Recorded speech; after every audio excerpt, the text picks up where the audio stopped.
Bom dia. Que número expressivo de presencial aqui. Gostei muito de ver vocês aqui. Parece que esse assunto é um assunto que as pessoas gostam de ouvir e isso traz muito interesse. Eu fiquei até conversando com o pastor Edu, que no mês de junho nós vamos, eu vou ministrar durante o mês de junho no ensino Manaim, que é toda segunda-feira às 8 horas da noite. Vou ministrar esse mesmo assunto, só que com mais tempo para nós falarmos. Esse assunto é tão complexo, é tanta coisa. Um terço de toda a Bíblia fala sobre esse assunto, o assunto do final dos tempos. Então parece que Deus quer nos preparar para isso, né? E é um assunto que eu gosto demais, que desde que eu me converti, quando fui morar no Iraque, eu tinha uma visão, uma perspectiva da briga de Israel dos irmãos Israel e Ismael, né?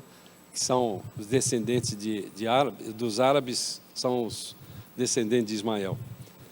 E a partir dali, no início da minha conversão, eu comecei a me interessar muito, estudar, pesquisar. Então, eu tive bastante dificuldade, quero que vocês tenham um pouco de paciência comigo, eu tive bastante dificuldade de condensar esse assunto naquilo que é importante, nós sabemos. Tem muita gente muito competente, muito mais competente do que eu, falando sobre esse assunto. Mas eu quero ministrar para a igreja, para a nossa igreja, é uma coisa local. Por isso que nós deixamos propositadamente, mesmo que aqueles que não estão presentes, que estão nos assistindo pelo YouTube, é um grupo fechado que está participando disso. Depois nós podemos até disponibilizar na semana que vem no YouTube para ficar livre, mas para que a gente possa realmente ter um tempo de interação sobre esse assunto. Então, eu quero, antes de fazer uma oração, dar algumas instruções para que a gente possa ter bastante objetividade nesse assunto hoje.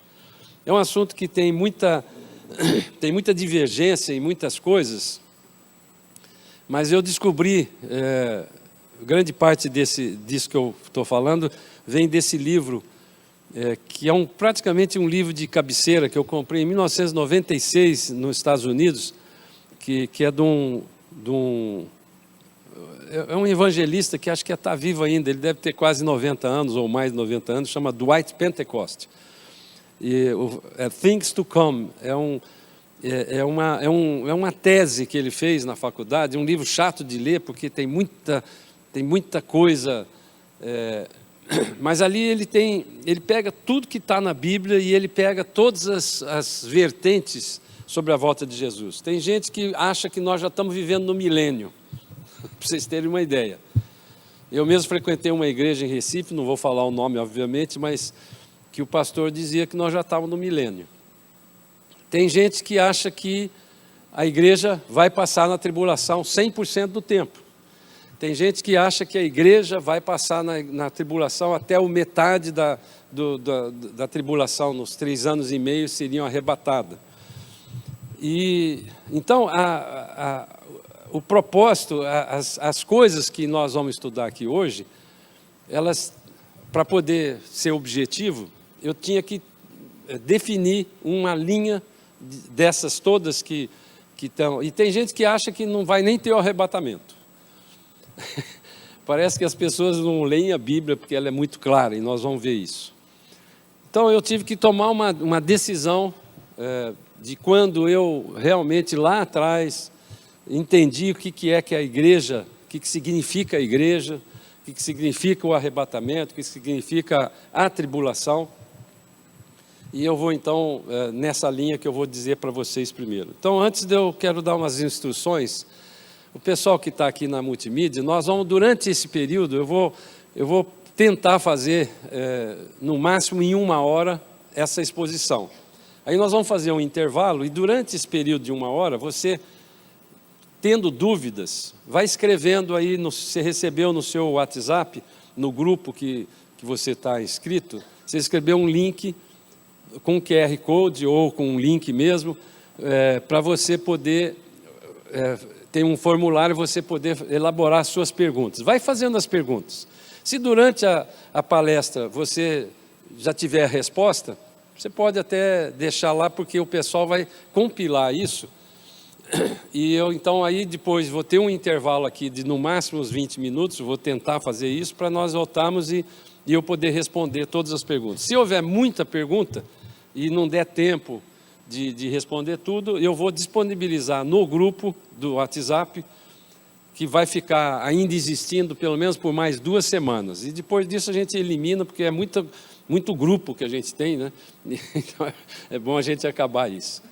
Tá bom? Então, durante esse período, vocês podem fazer as perguntas. Se você não tem o celular, não tem o link, esqueceu, você levante a mão. Só apenas levante a mão, que eles estão atentos, eles vão até você, vão te dar um papel com uma prancheta, você faz a pergunta e eles vão, nesse período do intervalo, vão compilar para eu poder ter essas respostas depois, tá bom? Então vamos ficar de pé, eu quero fazer uma oração, pedindo para o Senhor nos conduzir nesse estudo tão sério, que é o estudo do final dos tempos. Senhor amado, Pai, Tu sabes o quanto eu estou, como pastor dessa igreja, preocupado com esse assunto, Pai. Preocupado com os últimos tempos, preocupado com as coisas que eu estou vendo, que nós todos estamos vendo, Pai. Senhor, nós queremos colocar as nossas vidas no Seu altar e clamar que o Espírito Santo de Deus, que é aquele que nos convence do pecado, do juízo, da justiça, venha nos iluminar no entendimento, que a nossa mente esteja muito clara as respostas que o Seu Espírito tem para nós.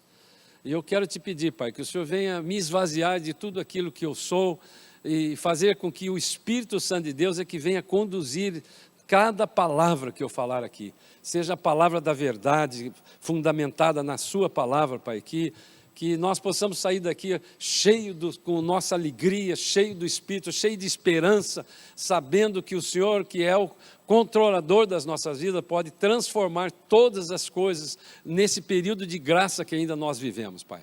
Eu te louvo por isso, eu te louvo porque eu me sinto até privilegiado, Pai, de estar vivendo nesta geração, que é a chamada geração dos últimos tempos.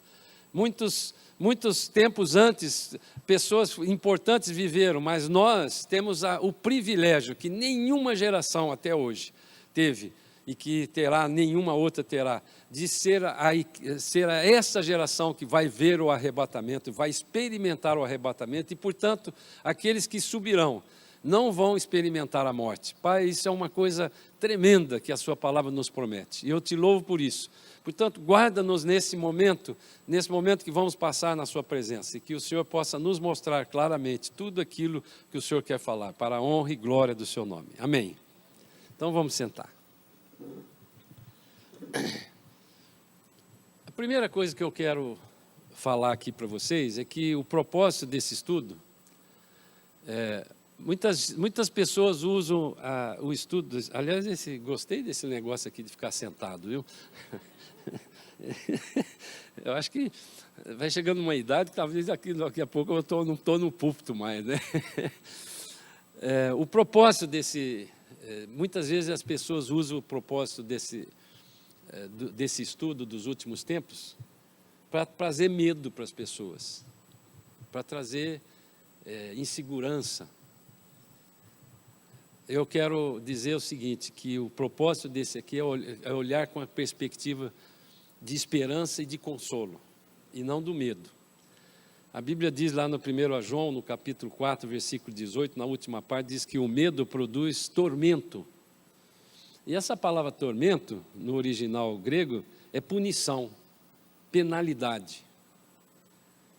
E Deus enviou seu Filho Jesus, que se transformou em homem, e que veio como homem, para poder pagar no meu e no seu lugar, e toda a penalidade, toda a punição que nós tínhamos direito, foi sobre Ele. Isso vale para essa geração do arrebatamento, como vale para todas as outras gerações. Porque eu quero fazer aqui um raciocínio daqueles que não creem que a igreja vai ser arrebatada antes da tribulação. Se eu morrer antes, sim, 1 hora antes do arrebatamento, eu não vou passar na tribulação. E qual é a diferença daqueles que vão estar vivos e que vão ser arrebatados vivos? Porque a palavra de Deus diz que o arrebatamento vai acontecer, primeiro aqueles que estão mortos vão ser os seus corpos ressuscitados, e a partir daí, na sequência, aqueles que estão vivos vão ser os seus corpos transformados e todos vão encontrar com Jesus nos ares. Então, tem muitos raciocínios que não são em cima da palavra, que tem largos trechos que nós vamos ver aqui hoje, que mostra que a igreja não vai passar no arrebatamento. Mas aí fica uma pergunta fundamental, que eu um dia preguei uma mensagem aqui, que está aí disponível no YouTube, que fala sobre o arrebatamento e a salvação. São coisas totalmente diferentes. Quem não vai passar na tribulação é o crente. O crente em Cristo Jesus. Então, a primeira pergunta que eu quero deixar para vocês é você perguntar para você mesmo: será que eu sou crente? Eu tenho dificuldade de responder essa pergunta, não da minha vida, mas de pessoas que convivem comigo. Porque tem coisas que os crentes, chamados crentes que frequentam a igreja, fazem igual o que está no mundo, aquele que vai passar na tribulação. Então, eu deixo essa pergunta de desafio. E nesse mesmo, no finalzinho, diz assim: logo aquele que teme não é aperfeiçoado no amor. Essa palavra aperfeiçoado também no original é finalizado, está acabado.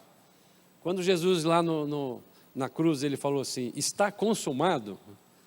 Essa frase, está consumado, ela é uma frase muito ampla. E que ele disse assim: tudo aquilo que eu precisava fazer para salvar a mim e a você, está feito. Não há nada que eu possa fazer para alcançar a minha salvação, a não ser o sacrifício de Jesus. Mas a pergunta é o seguinte: também lá no livro de 1 João, você vai ver no início, ele diz que o crente, aquele que é nascido de novo, que experimentou a transformação de Jesus na vida dele, ele não vive em pecado, ele não tem contentamento no pecado. A nossa natureza pecaminosa, ela existe, é uma luta constante. Paulo fala muito disso no livro de Romanos. A nossa natureza pecaminosa, ela é uma luta constante, mas você não tem contentamento no pecado. O crente verdadeiro, quando peca, ele fica constrangido, porque o Espírito Santo de Deus que habita em nós, ele nos convence disso. Não nos acusa, mas nos convence. Então, essa é a pergunta que eu deixo no ar para iniciar essa conversa.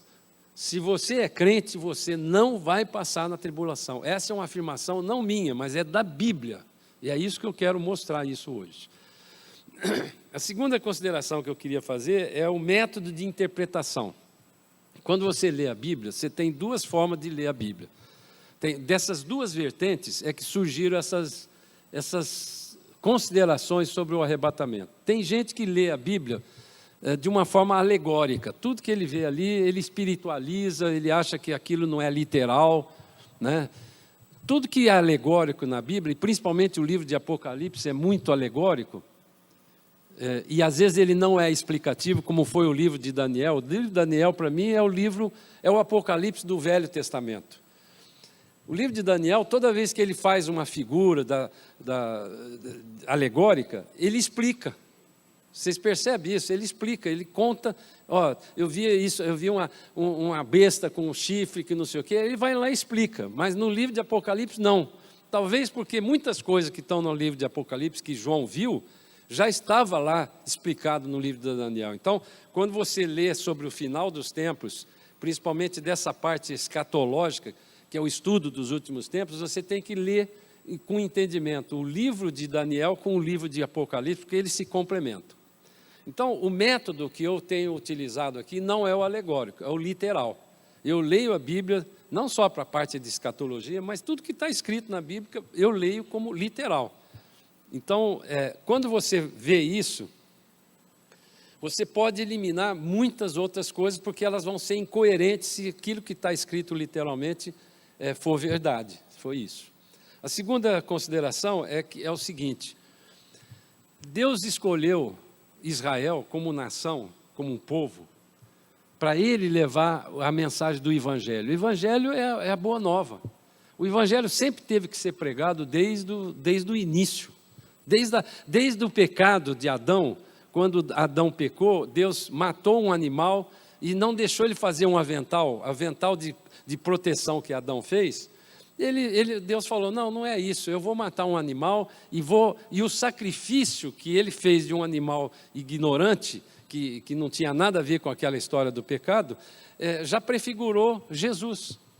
Então, a boa nova já começou lá no pecado, logo depois do pecado. O Evangelho é uma notícia boa, não é para você ficar com medo de que o arrebatamento pode não acontecer na sua vida.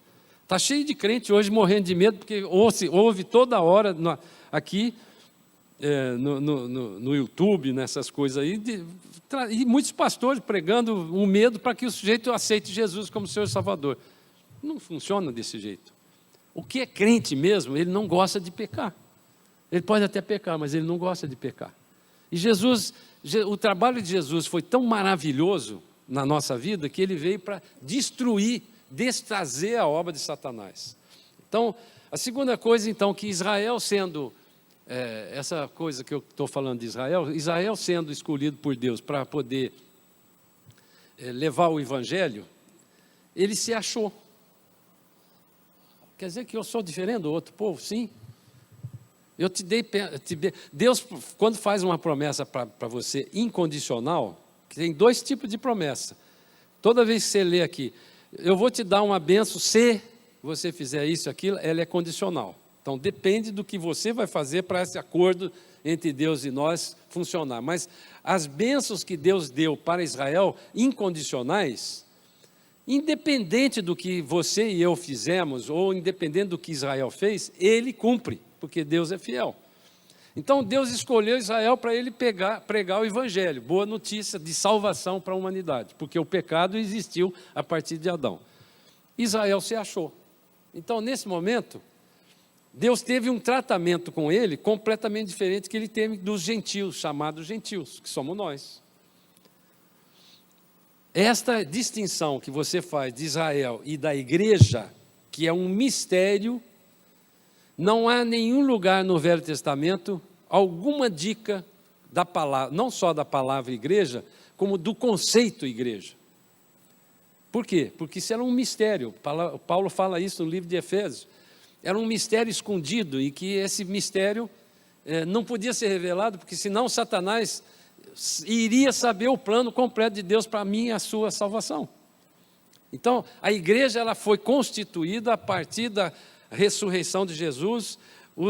Os discípulos que estavam ali esperando, desceu o Espírito Santo no Pentecoste, e a partir dali foi inaugurada a igreja. E a igreja, cuja cabeça é Jesus, a partir dali ela existe para destruir as obras de Satanás. Nós continuamos com o mesmo plano que era destinado inicialmente para Israel e que ele foi abandonado.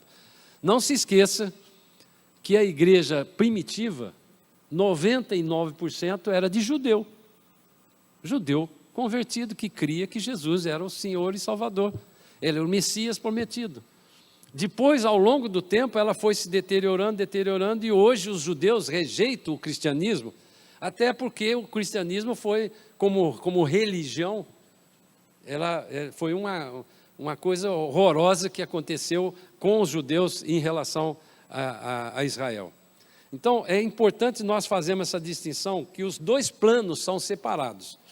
Deus, na tribulação, vai tratar principalmente com Israel, com a intenção de mostrar para ele que ele era o Messias, que eles rejeitaram, e ele vai tratar com Israel na tribulação, assim como aqueles que não são judeus, que sempre rejeitaram a verdade, a Jesus. Amém? Então, com isso, eu tenho certeza que nós vamos eliminar todas as outras possibilidades e vamos concentrar, então, nesta vertente de que Jesus, de que o arrebatamento vai acontecer para a igreja antes da tribulação. A outra coisa que eu quero falar aqui, eu já falei tanta segunda, vamos falar mais aqui, né? É o seguinte, você tem que olhar os pactos que Deus fez na Bíblia, tanto com o povo como com a humanidade. O pacto da humanidade, por exemplo, o arco-íris, é um pacto que Deus fez logo depois do dilúvio, um pacto que Ele fez com a humanidade. Mas tem alguns pactos que nós vamos encontrar na Bíblia que são fundamentais para esse estudo de escatologia dos últimos tempos. Tem pactos que foram feitos, como eu disse, condicionais, né, que depende da nossa obediência, e tem incondicionais. O pacto abrâmico, que é o que eu vou falar, que é o pacto que leva esse programa, essa doutrina de salvação e de ressurreição, ele abrange não somente os judeus, porque nós precisamos lembrar que Abraão era um homem lá de Ur dos Caldeus, que é onde o sul do Iraque hoje, que Deus olhou para ele e falou, poxa, esse homem que vive num ambiente de idolatria, de paganismo, ele tem um coração que eu conheço, que ele não conhece, e ele se revelou para Abraão de uma forma tremenda, assim. E Abraão é chamado do pai da fé porque ele falava com Deus quase como se fosse Adão antes do pecado. Ele sabia distinguir, sabia discernir. Então Deus foi tratando com Abraão, que é um tipo que mostrou que ele cria, que a palavra fé, desde o Velho Testamento até o Novo Testamento, é o pilar da nossa salvação. Então, o pacto abrâmico, que a gente chama, parte dele se refere a Israel, e parte se refere ao mundo, à igreja. O que é que se refere somente a Israel? O primeiro deles, nós vamos ver aqui, é que garante que a existência deles como uma nação. Se você olhar a história mundial, a história universal, não existe ninguém, nenhuma etnia e nenhuma nação que teve tanto problema como Israel. Israel é um exemplo da mão de Deus, do controle de Deus sobre todas as coisas. Ele é um exemplo, claro. Por quê? Israel foi destruído a partir do ano 70 depois de Cristo, nessa nossa visão aqui, e somente no dia 14 de maio de 1948 que ele voltou a ser existir. E ele continua mantendo a mesma religião, a mesma língua, ele continua mantendo a mesma identidade, mesmo que eles não sejam religiosos. Então, e Deus tem abençoado tanto essa nação, 1/3 do prêmio Nobel é de judeu, e mais um monte de outras coisas. Se você pegar todas essas mídias sociais, os criadores disso aí, metade é judeu, o dinheiro do mundo está na mão do judeu. Tem alguma coisa que você tem que entender isso. Então, a primeira coisa é que a existência deles como nação era uma garantia do pacto que Deus fez. A segunda é a perpétua titularidade da terra. Como que um povo que hoje é em torno de 7 milhões em Israel consegue conviver do lado de 200 milhões de inimigos e mantém aquela terra lá do jeito que eles mantêm? Como é que eles têm aquilo? Não é possível você achar que Israel vai ser um dia expulso da terra de Israel, porque é uma promessa de Deus. Então, não perca. Se o árabe que quer destruir a vida de Israel ali, quer tirar o povo de Israel, se ele cresce na palavra, ele ia falar, bom, então não vamos perder tempo com isso, porque não vai sair mesmo, é Deus que garante isso. E, finalmente, a terceira coisa é a certeza das bênçãos materiais e espirituais. Deus prometeu isso para eles, independente do que eles são, a palavra de Deus diz que ele é de dula cerviz. Cerviz é pescoço, ele não abaixa o pescoço. O judeu se acha muito.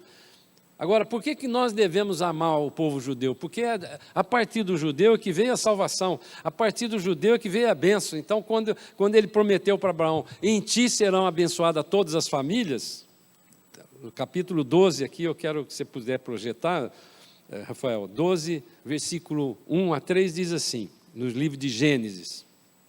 Ora, disse o Senhor a Abraão, sai da tua terra, da tua parentela e da casa do teu pai, e vai para a terra que te mostrarei.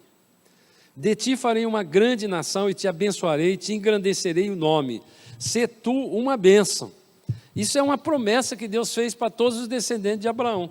Sê tu uma bênção. Abençoarei os que te abençoarem e amaldiçoarei os que te amaldiçoarem. Em ti serão benditas todas as famílias da terra. É nessa frase aqui que nós nos encontramos. Toda a descendência de Abraão, que foi Jesus, toda a terra foi abençoada, não somente Abraão, não somente, melhor dizendo, não somente Israel. Todos nós fomos abençoados em Jesus Cristo. Essa expressão aqui nos garante isso. Abraão, no livro de Deuteronômio, no capítulo 30, eu quero ler o versículo 1 até o 10, só para mostrar o cumprimento escatológico do final dos tempos. Diz assim: quando, pois, todas essas coisas vierem sobre ti, a bênção e a maldição que pus diante de ti, se te recordares dela entre todas as nações por onde te lançar o Senhor teu Deus, e tornares ao Senhor teu Deus, tu e os teus filhos, de todo o teu coração e de toda a tua alma, e deres ouvido à sua voz, segundo tudo o que hoje te ordeno, então o Senhor teu Deus mudará a tua sorte, e se compadecerá de ti, e te ajudará de novo, te ajuntará de novo, melhor dizendo, de novo de todos os povos entre os quais te havia espalhado o Senhor teu Deus. É interessante que o livro de Deuteronômio foi escrito lá no início da existência de Israel. E Deus já estava avisando: eu vou espalhar vocês para o mundo. É uma coisa que a gente lê, por isso que a gente, quando lê a Bíblia, tem que ter o contexto, inclusive o contexto histórico. Isso daqui foi avisado antes. Talvez eles não estivessem nem compreendendo o que estava acontecendo. Espera aí, eu sou uma nação e eu vou ser espalhado? Por quê? Aconteceu isso, hoje é fácil a gente olhar isso. Então essa restauração de Israel já estava prevista lá no livro de Deuteronômio. Então eu quero fazer um pouco agora de história. Como a gente sempre fala muitas vezes sobre o tal 14 de maio de 1948, né? Vou falar um pouco de história. Em Israel, em Jerusalém, tem uma pracinha, perto de um cemitério muçulmano, que tem o nome de Oswaldo Aranha. Oswaldo Aranha, quem era? Era um diplomata brasileiro, que era ministro de Relações Exteriores em 1947. A Segunda Guerra Mundial tinha acabado, e Israel estava o mundo todo apavorado com o que o Hitler fez com Israel. Então, foi formada, primeiramente com o nome de Liga das Nações, depois passou a ser a ONU, né? Organização Nacional de Todas as Nações. No começo não tinha todas as nações, eram apenas 70 nações que se compuseram lá como Liga das Nações. Mas eu quero fazer um parênteses antes, que na Primeira Guerra Mundial, em 1917, dominava o Oriente Médio, Síria, Líbano, Iraque, todas aquelas nações ali, que umas até nem existia ainda com aquela fronteira, dominava o Império Otomano dos turcos. A Turquia que dominava Jerusalém, dominava tudo ali naquela região, que não chamava mais Israel, chamava Palestina. Quando na Primeira Guerra a Turquia ficou do lado da Alemanha, eles perderam a guerra. A Alemanha perdeu 2 guerras, a primeira e a segunda. Na Primeira Guerra houve um tratado violento contra a Alemanha, chamado Tratado de Versalhes, que foi passado lá no Palácio de Versalhes em Paris, e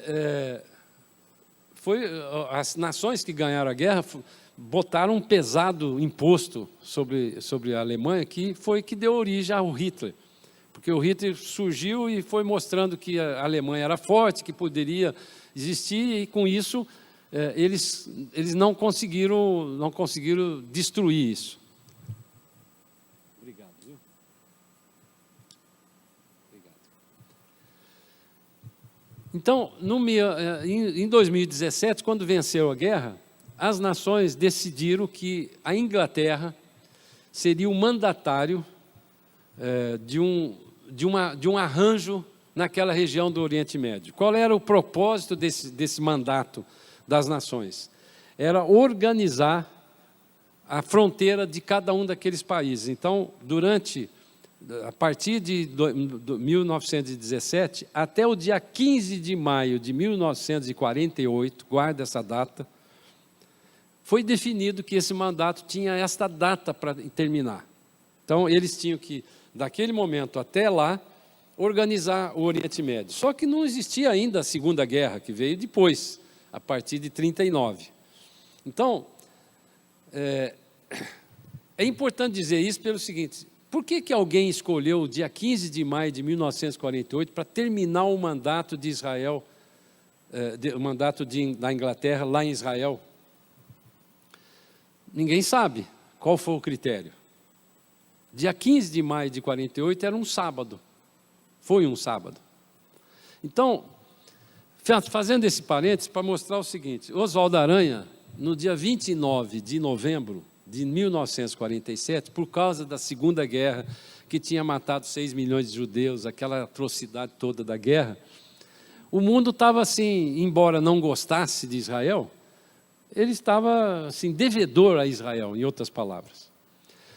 Em 1917, como não tinha Israel, não existia Israel, um ministro de Relações Exteriores da Inglaterra, chamado Balfour, mandou uma carta, que é chamado de Mandato de Balfour, mandou uma carta para alguém.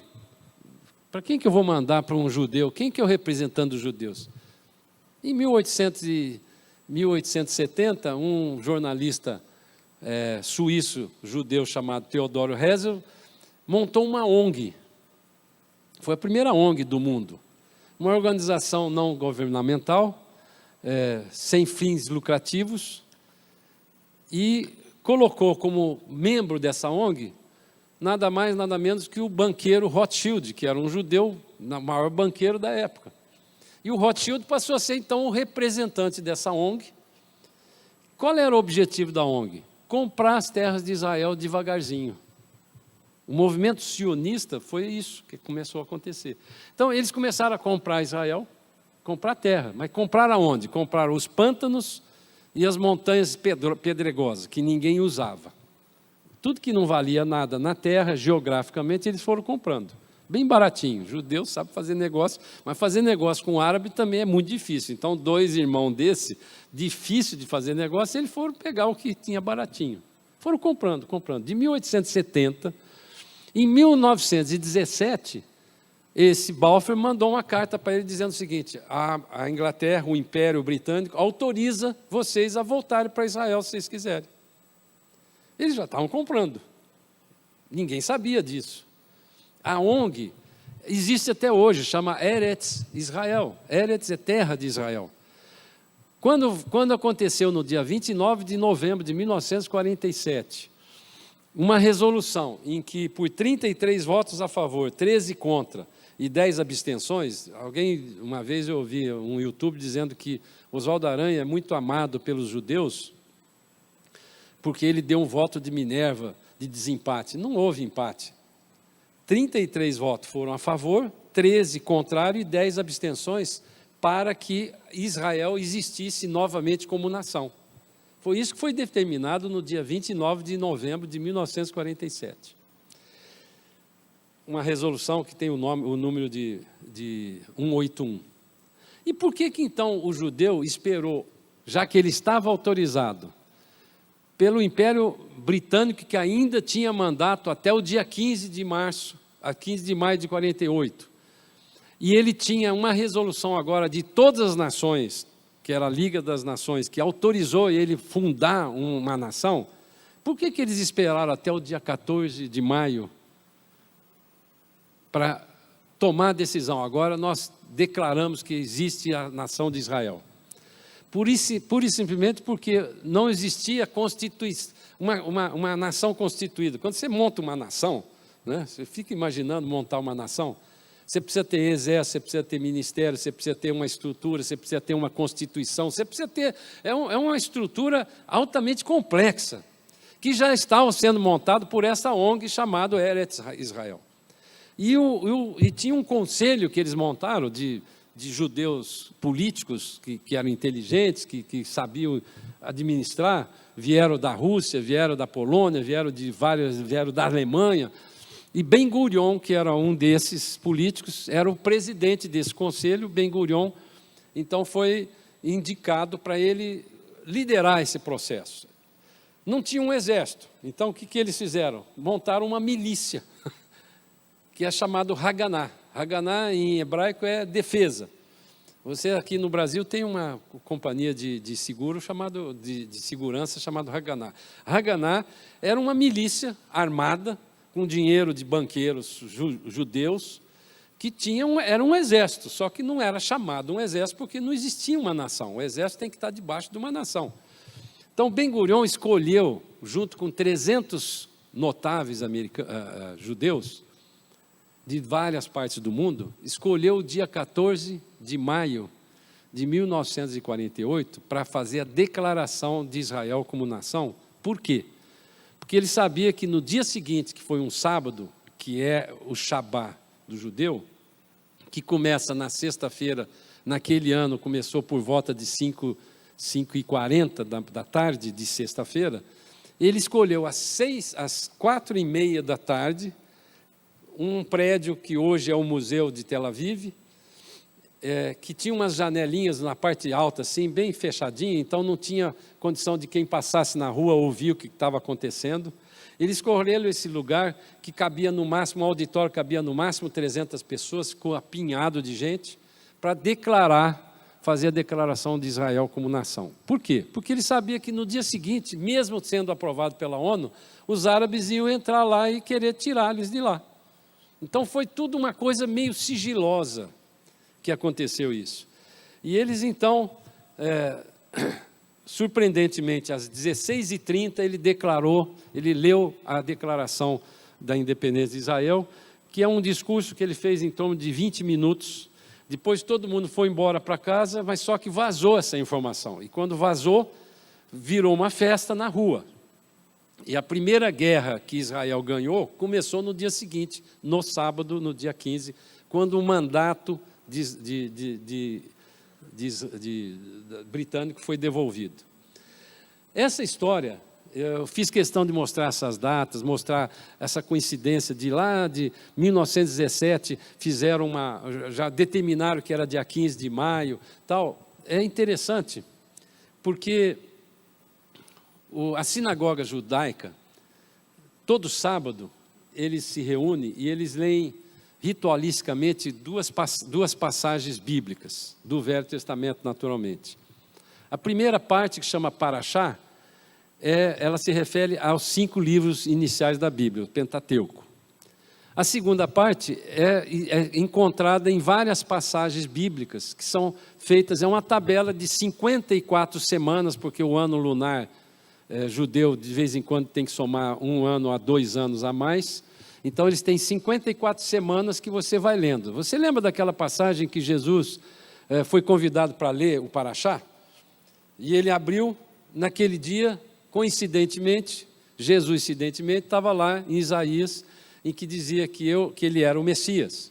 E ele fechou o livro e todo mundo ficou olhando para ele. Hoje, essa passagem, que é o capítulo 53 de Isaías, não consta mais do Parashá, porque depois que Jesus foi rejeitado, eles tiraram essa passagem. A segunda parte desse ritual de leitura, que é de outras passagens, ela pega várias passagens do Velho Testamento de profetas e tal. Coincidentemente, essa relação do Parashá e do Naftará, que é a parte que eu vou falar agora, chama Naftará, essa relação ela foi constituída depois da Babilônia, do cativeiro da Babilônia. Portanto, 400 anos antes de Cristo, já existia essa mesma relação que até hoje é usada na sinagoga. Abra comigo lá no livro, projeta por favor, Amós 9:14. Presta atenção do que era o Parashá do dia 15 de maio de 1948, naquele momento que eles leram na sinagoga. Eu até me emociono quando eu vou ler isso aqui, porque olha o controle que Deus tem no cronograma e na cronologia das coisas. Mudarei a sorte do meu povo de Israel, reedificarão as cidades assoladas e nelas habitarão. Plantarão vinhas e beberão o seu vinho, farão pomares e lhes comerão o fruto. Plantá-los-ei na sua terra, e dessa terra que eu lhes dei, já não serão arrancados, diz o Senhor Deus. Irmãos, é uma coisa inacreditável o cronograma de Deus. Portanto, se você tem medo das coisas que podem estar acontecendo nesse período de pré-tribulação que nós estamos vivendo, é uma preparação para aquilo que vai acontecer no mundo, você lendo uma passagem dessa e sabendo dessa história, com esses detalhes que nós sabemos hoje, claro que ao longo dessa história ninguém estava muito preocupado com isso, ninguém estava prestando atenção nisso. Então, a partir dali, nessa resolução da ONU, foi feita uma divisão. A Inglaterra foi lá e dividiu a Síria, o Líbano, o Iraque, os árabes palestinos, e eles todos se juntaram, o Iraque, com todos eles, se juntaram para entrar em Israel e expulsar. E Israel resistiu com essa milícia chamada Haganá, bravamente, contra todos aqueles árabes, até março de 49, quando eles venceram definitivamente essa guerra. Vou ler mais uma vez, um trecho aqui, Isaías 67, o versículo 8 e 9 diz assim, capítulo 66 do livro de Isaías, o último capítulo. Quem jamais ouviu tal coisa? Quem viu essa coisa semelhante? Pode acaso nascer uma terra num só dia, ou nasce uma nação de uma só vez? Pois Sião é aquele monte onde está lá Jerusalém, antes que lhe viessem as dores, deu à luz aos seus filhos. Acaso farei eu abrir a madre e não farei nascer, diz o Senhor? Acaso eu faço nascer e fecharei a madre, diz o teu Deus? Esse capítulo 66 de Isaías já estava prevendo que a nação ia nascer em um dia. E quando ele escreveu isso, a nação de Israel existia. Então, a sequência dessas coisas, você depois lê lá em casa, aí na sua apostila, no capítulo 37 do livro de Ezequiel, ele tem uma profecia, que hoje, a gente lendo essa profecia, com todo o cuidado, entendendo, você olha e vê aquela visão do Vale dos Ossos Secos, que ele fala do Vale dos Ossos Secos. Eu, quando fui em Israel, as 2 vezes que eu fui em Israel, as 2 vezes fui visitar o Yad Vashem, que é um museu do Holocausto. Então, a primeira vez perguntei lá para a guia, que passou o tempo todo chorando, contando e mostrando para nós as coisas, e eu, no final, perguntei para ela assim, escuta, você acompanha isso aqui, grupos como esse, uma vez por ano, uma vez por mês? Ele falou, não, todo dia. E você chora todo dia, sim? Choro todo dia. Porque, irmãos, a visão que nós estamos tendo lá, os filmes que nós vimos, eu vi um filme que eu fiquei chocado, tinha uma valeta assim enorme, aberta, e milhares de corpos, todos nus, esqueletos humanos em cima, assim, dentro, jogado assim, e um bulldozer é aquele trator de esteira que tem uma lâmina grande assim, empurrava os corpos que estavam para o lado de fora da valeta, jogava para dentro para depois enterrar.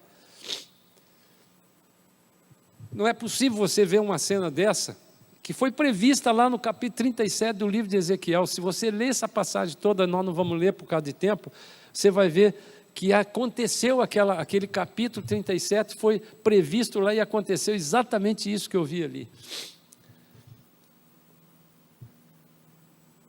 A implicação escatológica do pacto abrâmico, que nós acabamos de falar, está falando da terra e da semente.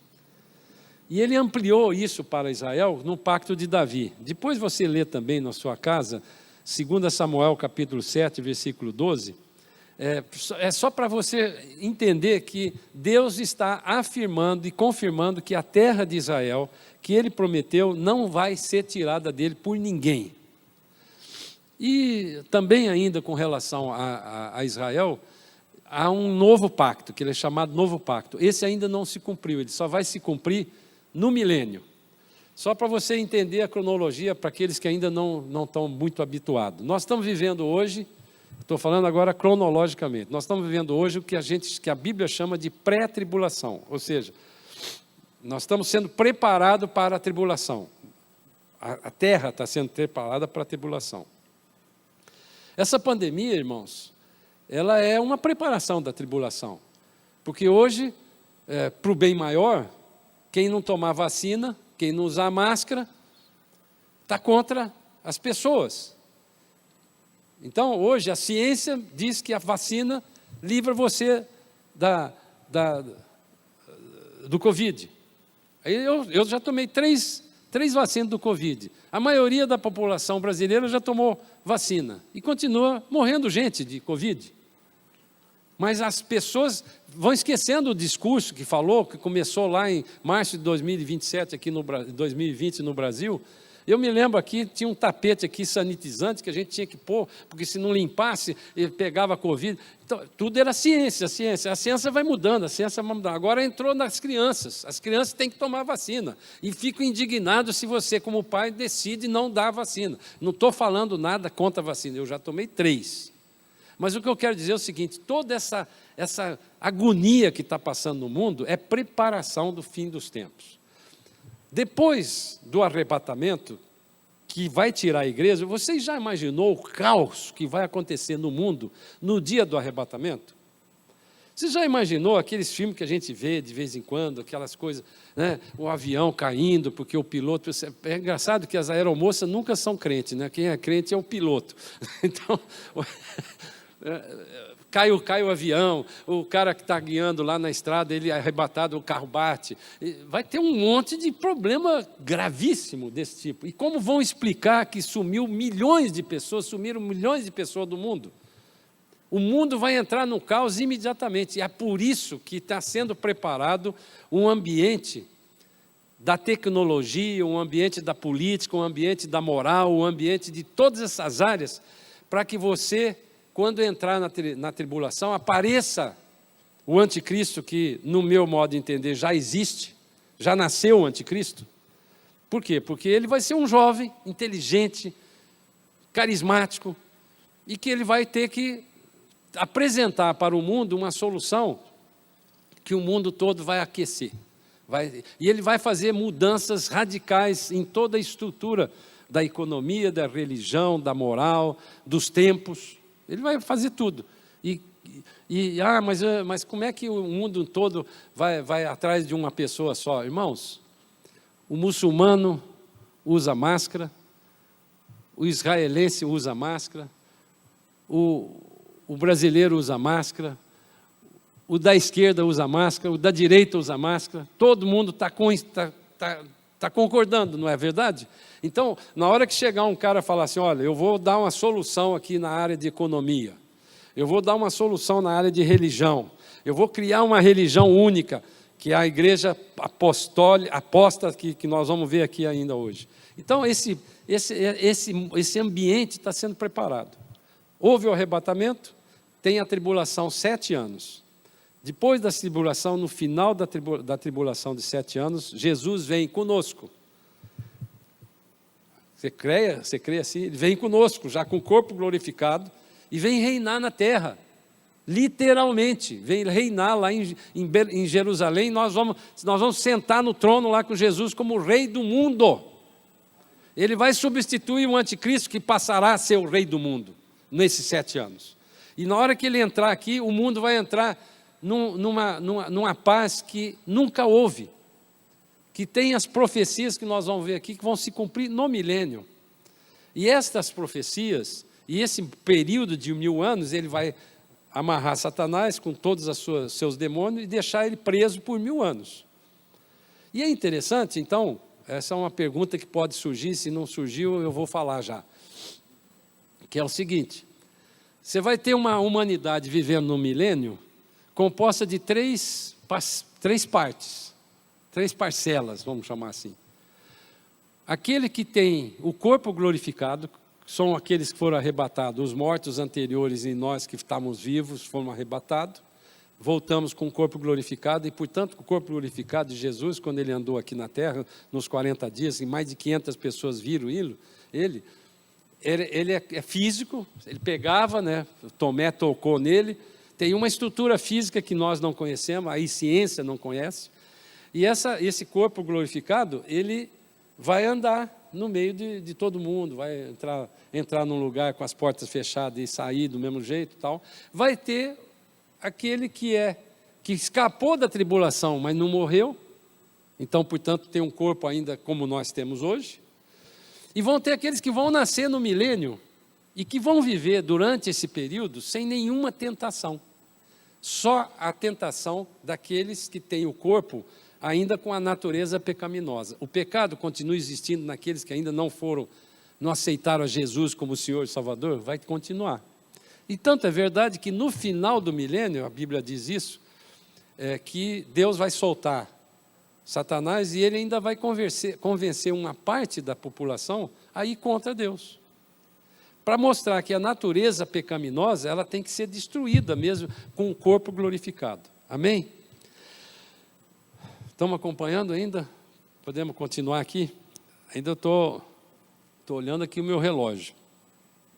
Isaías 2, de 1 a 5, diz o seguinte, com relação à expressão últimos dias.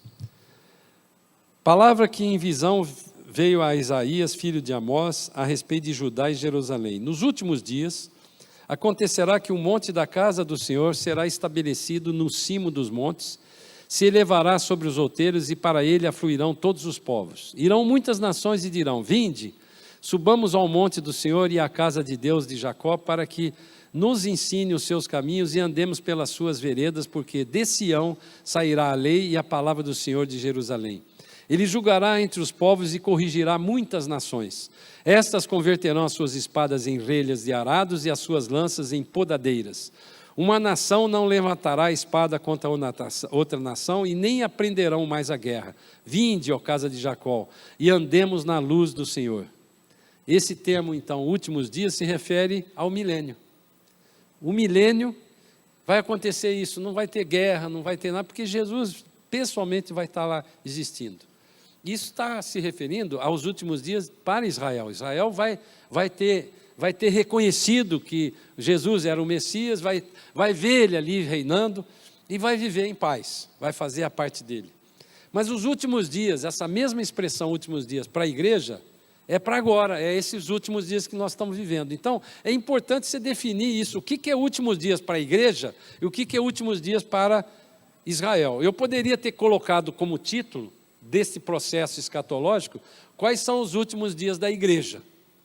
Mas se eu fizesse isso, eu já estava dando um spoiler, uma dica de qual era a linha que eu seguia.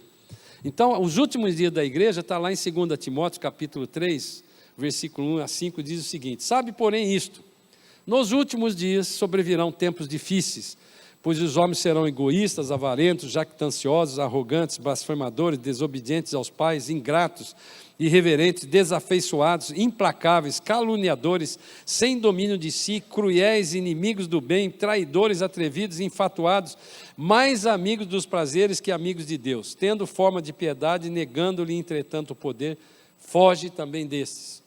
Paulo aqui estava se referindo a esse tempo que nós estamos vivendo hoje e o tempo da tribulação de 7 anos. Esse é chamado os últimos dias, que é para a igreja. Amém? Continuando.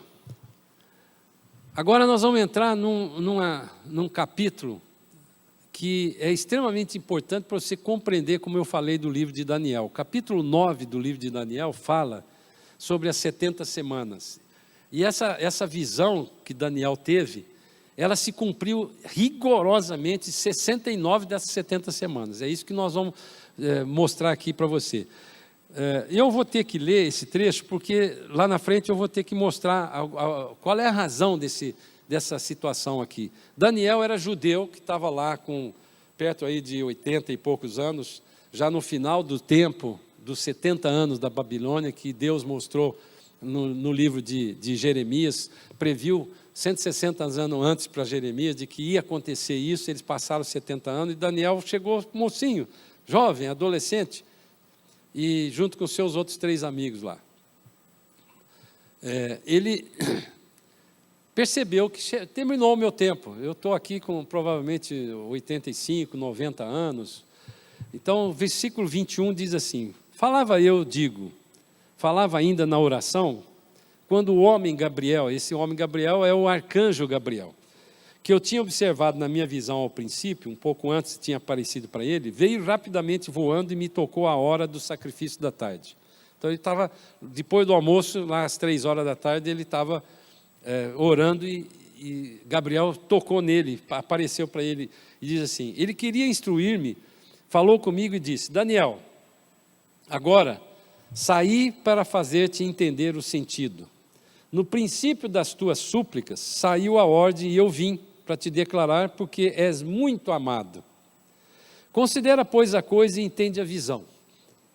70 semanas estão determinadas sobre o teu povo e sobre a tua santa cidade.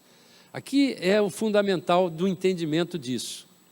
A palavra de Deus diz assim claramente, que as 70 semanas estão determinadas para quem? Para o povo de Israel, para o povo de Daniel, que é Israel. E não é para nós, é para o povo de Israel. E para a cidade de Israel, que era Jerusalém. O que dizia essas 70 semanas? Para fazer cessar a transgressão, para dar fim aos pecados, para expiar a iniquidade, para trazer a justiça eterna, e para selar a visão e a profecia, e para ungir o santo dos santos. Irmãos, tudo isso que foi aqui previsto, até o final das 70 semanas, parte disso aqui aconteceu, e parte ainda não aconteceu, como essa relação que eu falei. Não foi cessada, não teve a cessação da transgressão, do fim dos pecados, continua existindo o pecado, vai continuar cada vez mais na tribulação, para expiar a iniquidade, não foi tirado, para trazer a justiça eterna, para selar a visão, não foi feito isso. Então aí ele começa, sabe e entende, desde a saída da ordem para restaurar, para edificar Jerusalém. Então aqui é o início do cumprimento dessas 70 semanas, desde a saída da ordem para construir Jerusalém, até o ungido com letra maiúscula, no original é Mashiach, que é o Messias, já não estará. E o povo de um príncipe que há de vir destruirá a cidade e o santuário, e o seu fim será num dilúvio. Essa palavra, a expressão num dilúvio, não é literalmente no dilúvio, mas será numa confusão, como aconteceu no dilúvio. E até o fim haverá guerra, desolações são determinadas. Ele fará firme aliança com muitos por 1 semana, e na metade da semana, quem que é esse que fará? É o outro príncipe que apareceu logo em seguida. Vou ler de novo o versículo 26. Depois de 62 semanas, ou seja, a primeira semana, ele fala, é 1 semana, 7 semanas, e depois 62 semanas. Então ele dividiu em 3 períodos, 7, 62 e 7. A primeira 69 semana, que é 7 mais 62, ele fala que vai até o ungido, que é Jesus. Então, as 69 semanas tinham que ser cumpridas quando Jesus entrou como Messias, como ungido.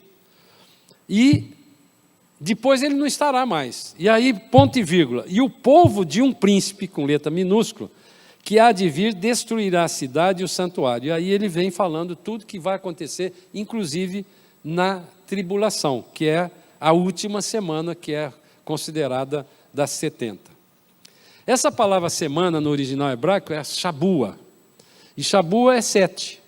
Então, o entendimento aqui teológico é de que as 70 vezes 7 dá 490 anos. Esse período de profecia aconteceu em 490 anos.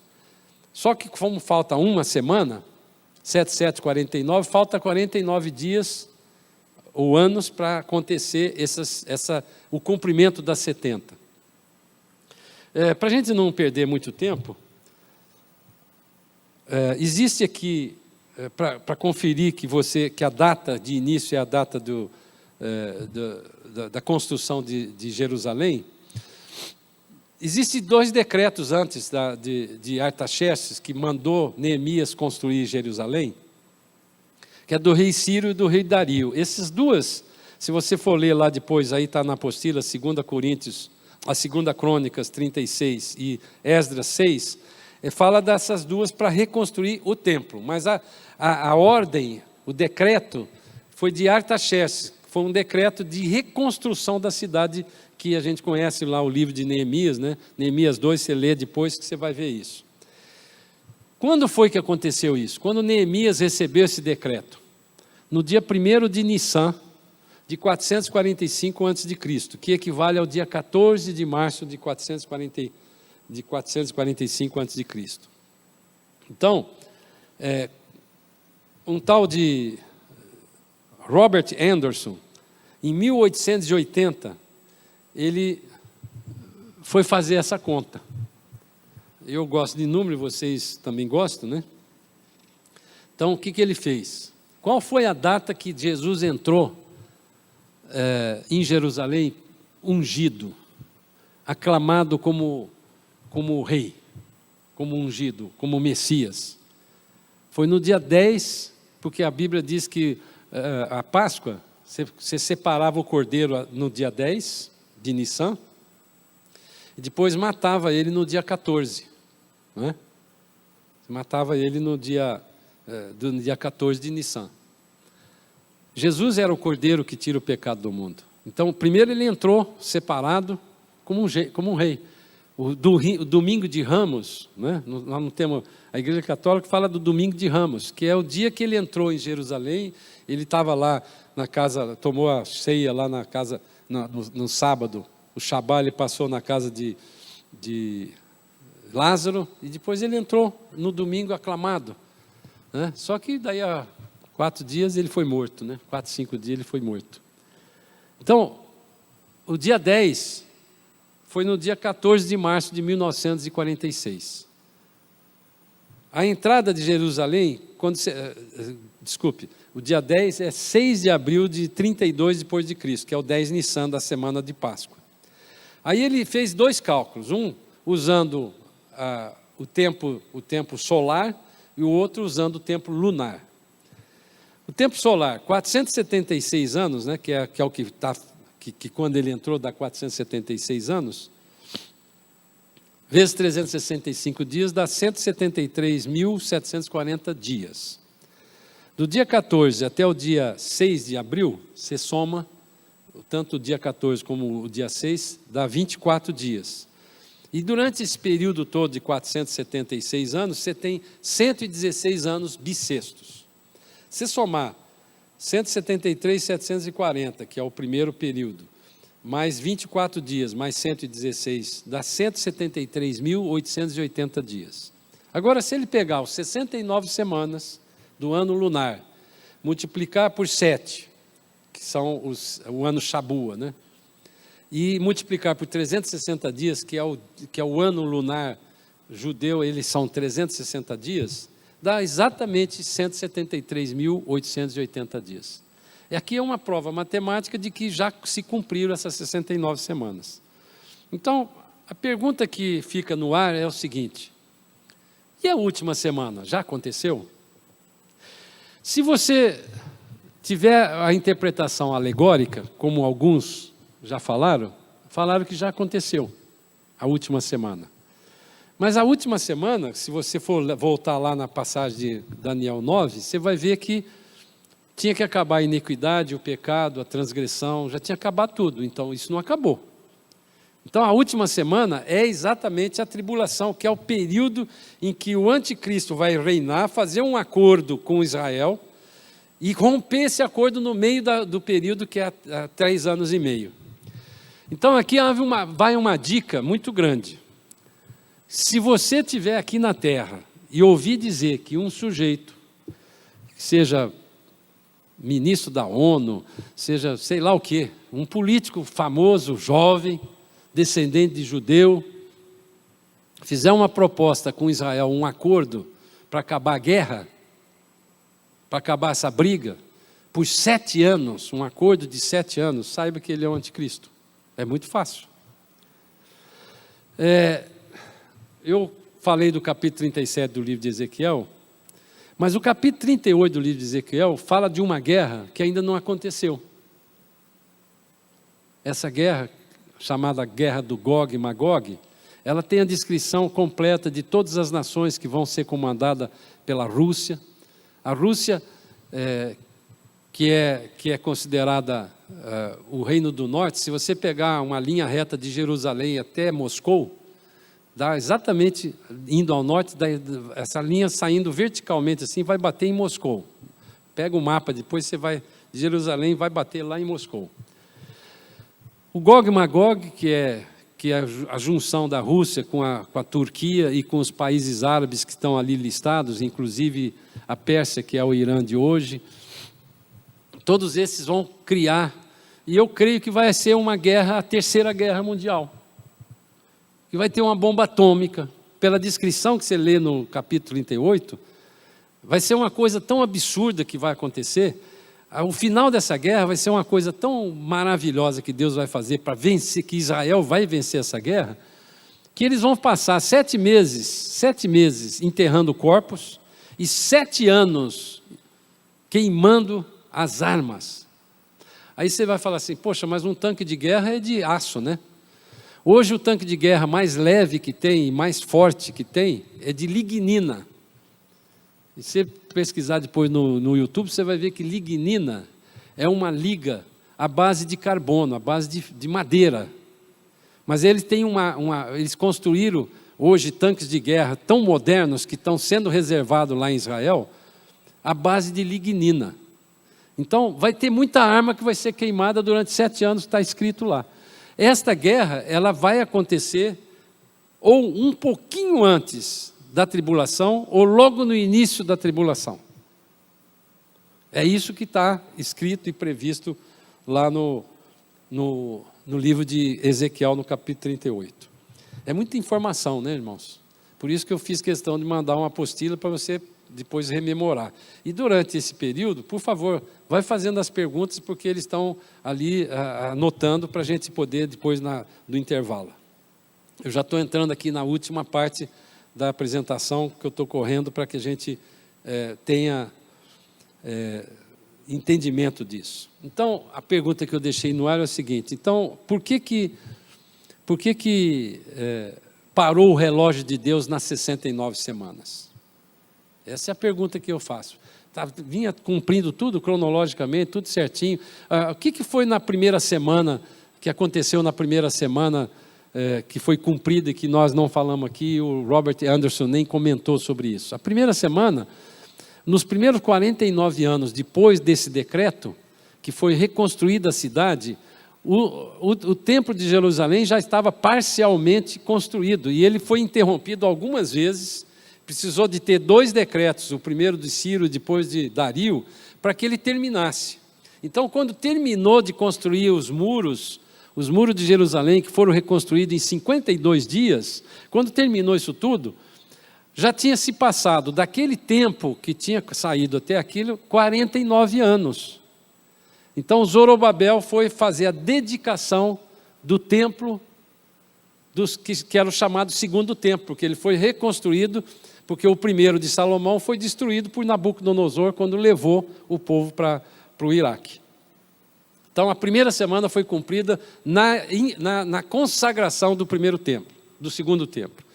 Os outros 62 semanas, somado com esses 7, vem dar em Jerusalém, quando Jesus entrou lá no dia 10 de Nissan, que é o dia 6 de abril de 32, como rei. Então, ali acabou os 69 semanas.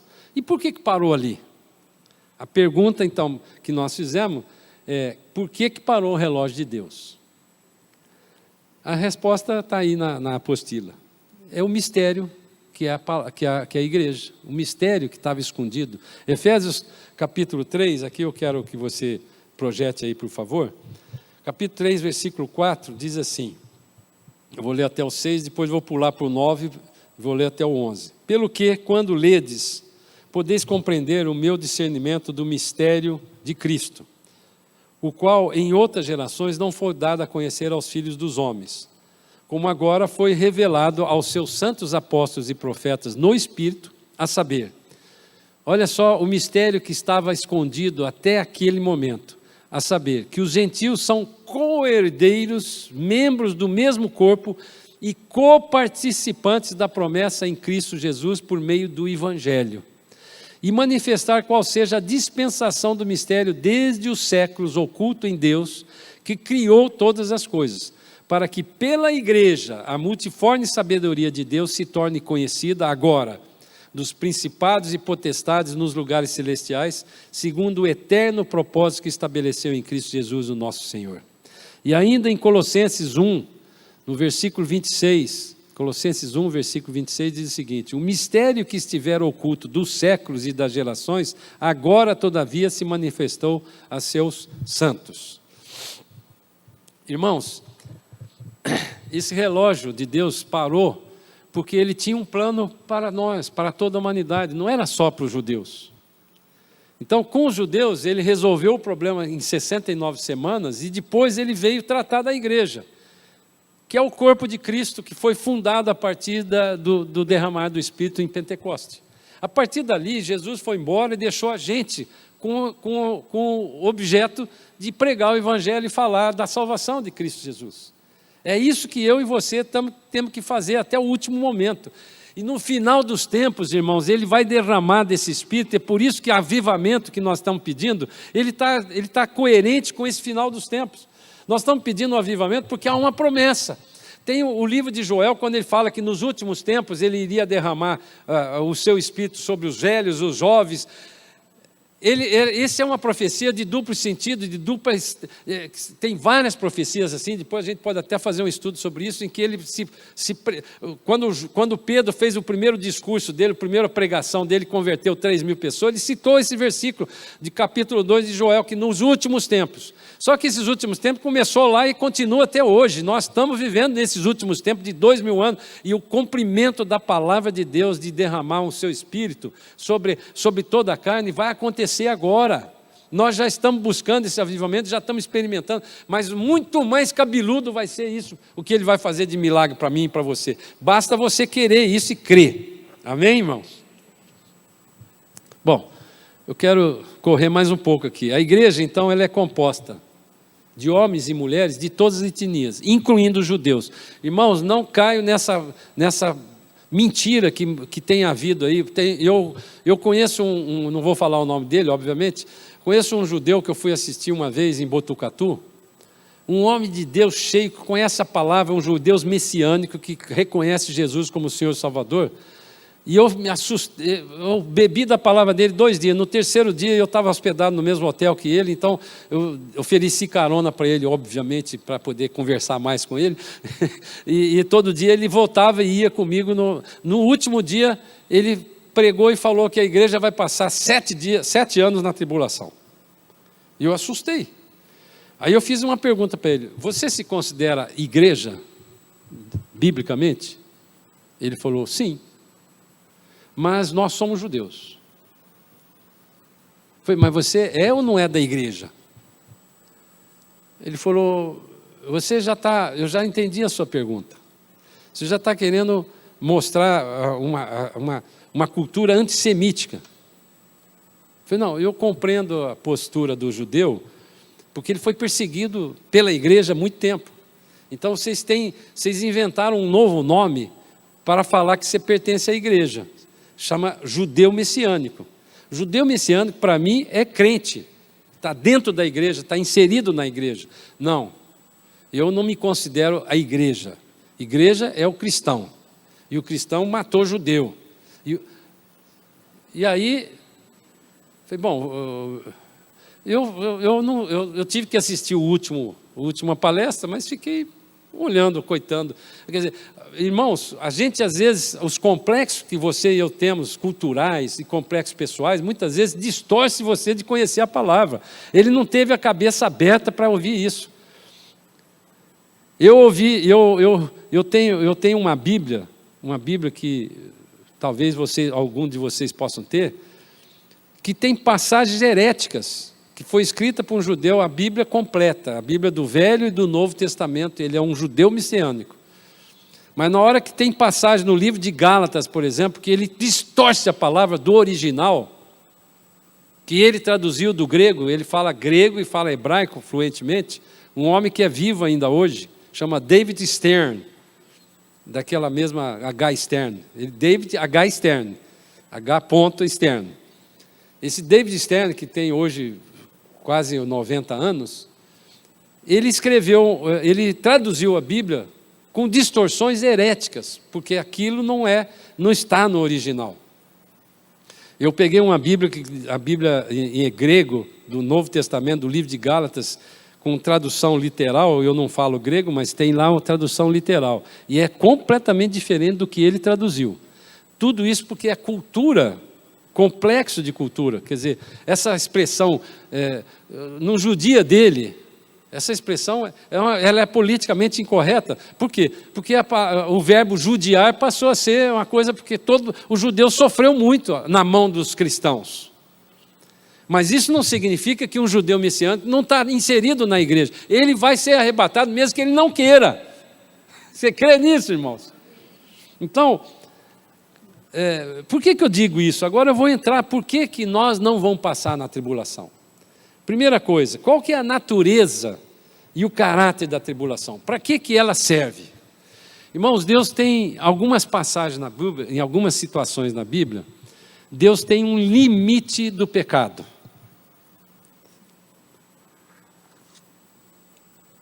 Até um nível de pecado ele vai. Daí para frente ele para. Ele não tolera mais. O primeiro exemplo disso bíblico é o dilúvio. Quando chegou num limite do pecado, ele falou, eu vou destruir. E ele ficou procurando ali na humanidade e achou só Noé, com a família dele que veio de rebarba, junto. E ele começou de novo a história da humanidade que ele criou a partir de Noé, com mais 7 pessoas. Esse é o primeiro exemplo. Quando ele matou Corá, na rebelião de Corá, foi o limite. Quando ele destruiu Sodoma e Gomorra, foi o limite. Nós estamos chegando numa geração do limite. E o período da grande tribulação é para acabar esse assunto completamente, para transformar a humanidade e resolver o problema que ele tem de rejeição com Israel. O período da tribulação tem 2 significados. Um para Israel e outro para aqueles que sobrarem aqui. Então, a primeira delas é a ira de Deus. Tem várias passagens aqui que eu não vou ler para a gente ganhar tempo, mas a primeira condição a natureza da tribulação é a ira de Deus. A segunda é a indignação de Deus. A indignação contra o pecado, contra a rejeição, contra tudo isso. Depois o julgamento, depois a punição, a hora de provação. Eu estou falando agora só o que se refere aos 7 anos, porque tem algumas passagens aqui que elas vão se cumprir no final, no final da tribulação, no final do milênio. Mas eu vou só falar daquilo que é relativo à tribulação. Indignação, hora da provação, hora da angústia ou aflição, hora da destruição. Tudo isso é o propósito da tribulação. Joel 1,15 diz o seguinte, na hora da destruição. Ah, que dia! Joel 1,15. Porque o dia do Senhor está perto e vem com uma assolação do Todo-Poderoso. Agora, quais são esses propósitos, então, do período da tribulação? Está lá no livro de Apocalipse, no capítulo 3, versículo 10. Diz assim, porque guardaste a palavra da minha perseverança. Ele está se dirigindo a mim e a você, que somos parte da igreja de Filadélfia. A igreja de Filadélfia é a igreja do arrebatamento. Então, porque guardaste a palavra da minha perseverança, também eu te guardarei da hora da provação que há de vir sobre o mundo inteiro para experimentar os que habitam sobre a terra. O propósito é de experimentar os que habitam nessa terra. Essa palavra habita aqui, vocês já até aprenderam, é katoikel, que é habitar definitivamente. Teve um dia que eu aluguei 2 flats aqui em Alphaville, para ficar com a família 2 meses, para fazer uma reforma na minha casa. Então, ao invés de eu katoikel na minha casa, eu fui paroikel lá nesses 2 flats. São 2 palavras diferentes. Paroikel é quando se habita por um tempo. Morei 2 meses lá, então eu paroikel lá. Katoikel é definitivo, é aquele que habita. Então, a palavra de Deus diz lá que eu e você não somos desse mundo. Então nós estamos aqui paroikel. Paroqueando, não sei se a gente pode falar assim. Nós estamos paroqueando aqui. Porque catoikel é aquele que está gostando de morar aqui, gostando desse sistema, gostando desse negócio, gostando de ser livre para pecar, gostando de fazer o que ele quer, não crendo em Deus, não crendo em nada. Esse é o catoikel. Então, a primeira coisa é experimentar os que catoikel que estão aqui. Amém? É aplicado isso para os judeus que rejeitaram a Jesus até hoje como Messias, e aplicado para aqueles que são desse mundo, que catoikel. Aí eu quero fazer uma pergunta aqui para mim e para você, que eu já estou quase chegando no final. Existe, no final dos tempos, vão existir 3 tipos de igreja. A Bíblia prevê 2 no início, no capítulo 3 de Apocalipse, e mais uma do capítulo 4 para frente, que não chama mais de igreja, mas que eu estou chamando de igreja, que é a igreja apóstata. A igreja apóstata é a igreja que o anticristo vai montar na tribulação. Vai acabar esse negócio de ser muçulmano, judeu, cristão, batista, presbiteriano, vai acabar isso. Vai ter uma igreja única com o falso profeta dirigindo ela. Aliás, lá não sei se em Abu Dhabi ou Emirado Árabe, já tem uma igreja apóstata dessa construída, que faz um culto ecumênico lá. Os judeus, o Papa, quando foi lá, não sei qual desses países que ele foi, fez um culto, junto com um muçulmano, junto com um pastor e junto com um judeu lá. Um sheik muçulmano e assim por diante. Um rabino judeu. Esta igreja apóstata, ela vai viver na tribulação. Nós não vamos estar aqui. Mas as 2 igrejas do final dos tempos, previsto aqui no capítulo 3, é a Filadélfia e a Laodiceia. A igreja da Filadélfia é aquela fraca. Irmãos, quando você e eu estamos fracos, sentimos que precisamos de Deus, o que você faz? Você ora, né? Agora, quando você está sem problema de doença. Irmãos, essa semana eu fui atacado de domingo.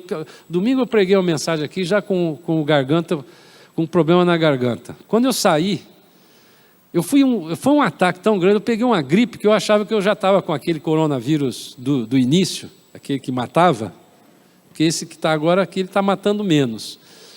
Porque eu nunca tinha tido uma gripe tão forte desse tipo.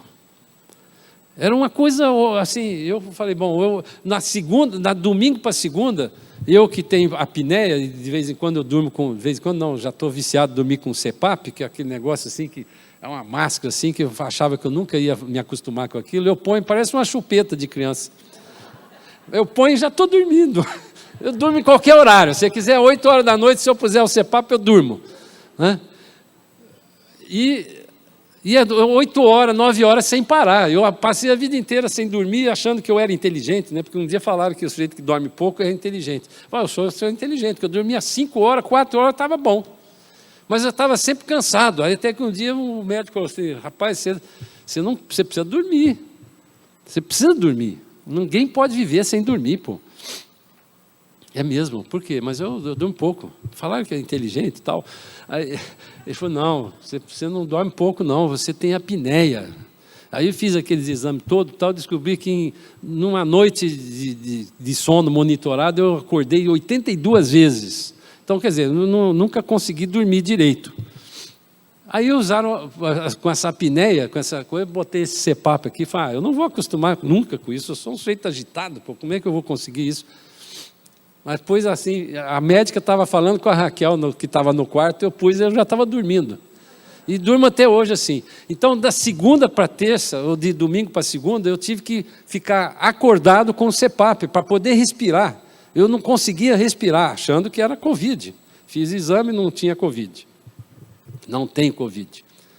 Então, eu quis contar isso aí para vocês, para dizer o seguinte, o ataque satânico, quando você tem... Isso que nós estamos fazendo aqui, tem uma guerra espiritual aí na sua vida e na minha vida acontecendo. A Raquel está de molho lá em casa até hoje, porque eu passei para ela essa gripe, e ela está com uma sinusite tremenda. Eu saí 11 horas da noite no hospital ontem, e ela não conseguiu levantar. Há uma guerra espiritual na minha e na sua vida no final dos tempos que você precisa estar atento. Não é por qualquer coisa que você está fazendo, não. Então, eu já preguei sobre isso, que você tem que identificar o motivo da guerra que você está passando. Se for pecado, é fácil resolver, porque o Espírito Santo é que convence, sei lá, e resolve.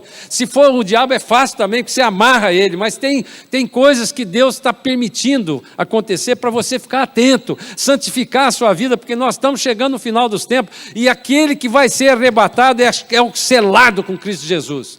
E eu coloquei então isso aqui para dizer o seguinte: a igreja de Laodiceia, ela finge que ela é igreja, mas ela não é igreja. Ela é uma igreja que Deus está dando ainda a oportunidade da graça, porque ela é autossuficiente, ela é uma igreja da rejeição. Porque você não é nem crente, nem frio e nem quente, você é morno, eu te vomitarei. Mas ainda nessa igreja, na continuação, Deus, pelo tempo da graça que nós estamos vivendo antes do arrebatamento, Deus está dando a oportunidade, porque é lá que Ele fala assim: eis que estou à porta e bato, se alguém ouvir e me abrir a porta, eu entrarei e cearei com você. Então, irmãos, nós estamos vivendo hoje no meio de duas igrejas, a igreja de Filadélfia e a igreja de Laodiceia. A igreja de Filadélfia é a igreja que vai ser arrebatada. A igreja de Laodiceia é a igreja que finge que é a igreja, dá o dízimo, vem nos cultos, canta louvor, mas não é convertido. Nós precisamos fazer essa pergunta para mim e para você: eu sou crente mesmo verdadeiro? Porque o homem que é impactado pelo poder do Espírito Santo de Deus, que recebe a Jesus como Senhor e Salvador, ele se transforma. Não é possível um sujeito ser crente e continuar agindo como se não fosse. Isso é uma coisa que eu tenho assim experimentado. A santificação faz parte do processo de salvação. E nós estamos sendo cada vez mais atacados por Satanás para que você não pense dessa forma. Por que não? Tá tudo, vamos relativizar isso aqui que precisa ser reformado, essa Bíblia. Irmãos, toma cuidado, nós estamos chegando no final dos tempos. As pessoas precisam ter essa consciência. Se você ainda não é crente, se você é da igreja da Laodiceia, que pensa que é crente, está no tempo ainda. Eu não estou falando de medo não, para te dar medo. Para você no mínimo pensar. Agora, se você não quer ser, saiba que a igreja da Laodiceia vai passar na tribulação. E é essa que ainda vai ser salva. Porque Deus é tão bom, que a salvação vai continuar existindo na tribulação. Porque aqueles que estão nas igrejas, estão nos vendo aqui no YouTube e falam: poxa, eles falaram naquele dia 5 de fevereiro que ia acontecer isso, e realmente eu fiquei. E agora? Só pela morte. Porque esse processo que eles falam do 666 na mão e na testa, tem gente com medo que não vou tomar vacina porque entrou lá uma nanotecnologia que vai me colocar a marca da besta. Irmãos, na Bíblia está escrito que você, para poder receber a marca da besta, que é o meio de pagamento que vai transformar as pessoas, o dinheiro vai passar a ser você. Então, eu vou no supermercado, passo o scanner na minha testa ou na minha mão, acredita no supermercado e debita na minha conta. Ponto. Quem não tiver isso, não tem dinheiro. Hoje você tem cartão de crédito, você tem cheque, às vezes alguém ainda usa cheque. Tem dinheiro, né?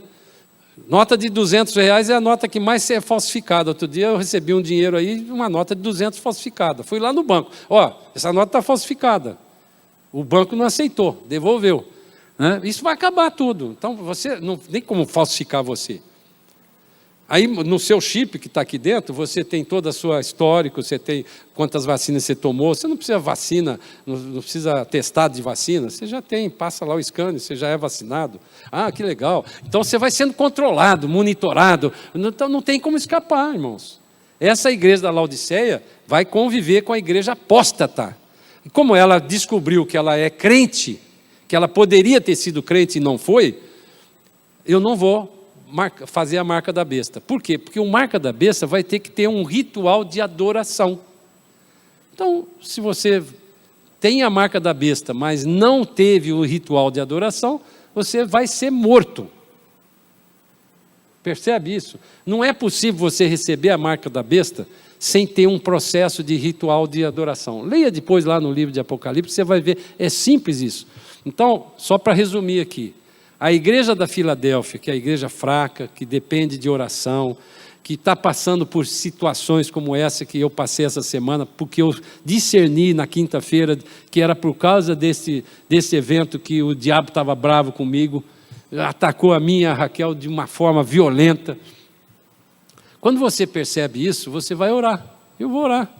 E o Senhor vai fazer as coisas como tem feito. A partir desse momento, a igreja da Laodiceia, que ainda não é fria e nem quente, mas ela é morna, ela é autossuficiente. Tem igreja, irmãos, que não precisa pedir dízimo mais. Tem tanto dinheiro, mas eles continuam pedindo pela ganância. E ele fala, tira 100 milhões de dólares aí da conta para comprar o Opéra de Paris. Eu uma vez estava em Paris e eu conversando com um francês lá, o cara falou, está vendo isso aí, o Opéra de Paris? Eu já fui lá, eu já conheci, eu fui lá dentro. O Rui Otaque me levou uma vez lá. É mesmo? Pois é. Tem uma igreja lá no Brasil que quis comprar 100 milhões de euros. E o governo quase permitiu a venda disso. Ia ser a Igreja Universal, desculpe. Depois vocês cortam aí, viu? Porque ainda bem que não está... Depois vocês cortam essa palavra. Irmãos, a igreja de Laodiceia é essa igreja autossuficiente. Ela não precisa ela tem dinheiro. Né? Então, está fazendo, é um comércio. Você tem igreja de entretenimento hoje, você tem igreja tem vários tipos de igreja, e que enche mesmo. Aqui, vizinho nosso, tem um coach aqui, evangélico, lota. As pessoas estão com comichão, está escrito na palavra. Nós precisamos prestar muita atenção do que eu e você estamos fazendo com o evangelho, que é a boa notícia. O Brasil, os Estados Unidos, a Europa não sabem o que é perseguição. Perseguição tem na China. Eu quero terminar isso antes de falar do arrebatamento. Eu quero falar da igreja apóstata. Eu deixei lá no final para vocês lerem aí depois. Eu fiquei impressionado com isso. Agora, em dezembro, o chinês lá, o imperador chinês lá, ele fez frequentou fez um seminário lá sobre assuntos religiosos. E a China já tem tem 2 instituições e uma terceira que eles estão montando, que é uma religião cristã. Eu fui 3 vezes à China e eu procurei nessas 3 vezes uma igreja cristã, para uma célula, algum lugar para ir, não achei de jeito nenhum. Ela é subterrânea. Dizem que tem mais de 100 milhões de chineses crentes, mas são subterrâneos, que quando fala vai preso ou morre. E as igrejas, essas igrejas que foram constituídas, elas fazem culto domingo, lá na China. E esse chinês, em dezembro agora, foi lá e falou assim, olha, nós vamos ter que instituir o seguinte, o pastor, quando vai pregar, tem que mandar a pregação para lá, eu tenho uma censura disso, aí se você tiver tudo de acordo com o critério do Partido Comunista Chinês, que é uma incoerência, né? Porque o Karl Marx falava que a religião é o ópio do povo, então como é que tem uma religião? Bom, já que todo mundo quer ter religião, eu vou dar uma religião, mas ela é controlada. Essa é a igreja apóstata que vai ter na tribulação. Já está tudo sendo preparado, irmãos. Então, a teoria do arrebatamento, para nós terminarmos, ela sustenta que a igreja, que é o corpo de Cristo na sua inteireza, será arrebatada. Pela ressurreição dos mortos, em primeiro lugar, e depois nós que estamos vivos. Esse método que nós utilizamos, como eu repeti aqui, é o literal, e a igreja e Israel são separados. A igreja é o mistério, né? E aí tem todo aquilo que eu já falei aqui da natureza e de tudo aquilo. Eu estou terminando aqui, irmãos, só para dizer uma coisa antes de eu terminar.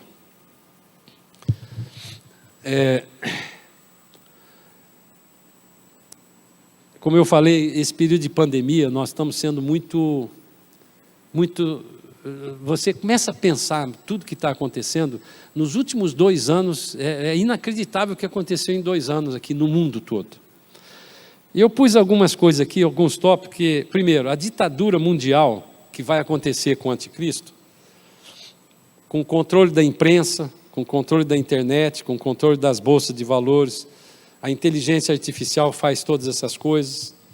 A substituição do meio de pagamento, então foi o que eu contei